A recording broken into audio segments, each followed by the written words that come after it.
Hindi po ako tumakbo para magpayaman. Alam na mga Manileño yan na mayaman na kayo. Nakuha ko na po yung mga pangarap ko. I'm blessed by the Lord. Nakaramihan ng mga inaasam ng normal na tao, ibinigay niya sa akin at an early age because of my hard work, discipline, and grit. Now, I'm paying it forward. Nagawa ko na lahat eh. Ngayon, nakuha ko na yung calling ko, yung purpose ko sa mundo, at dito ako masaya. Tuwing may nababago kong buhay, may natutulungan ako, walang katumbas yung kasiyahan na makita ko sa mga mukha nila. Lalo na ngayon, sobrang dami kong nabigay ng mga negosyo, kabuhayan.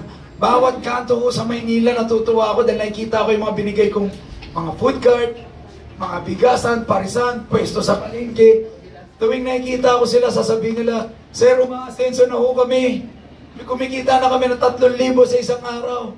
Yung iba, 5,000, may isa pa, 6,000 a day." I-times yun sa 30 days. Kung magkano yun, mga dating walang trabaho, dating basurero nangangalakal, may lolang nangangalakal. Ngayon, kumikita na 3,000 a day. Times 30 days, that's 90,000. Lagi ko sinasabi tuwing speech ko, akala ko, kaya maraming mahirap, maraming tamad.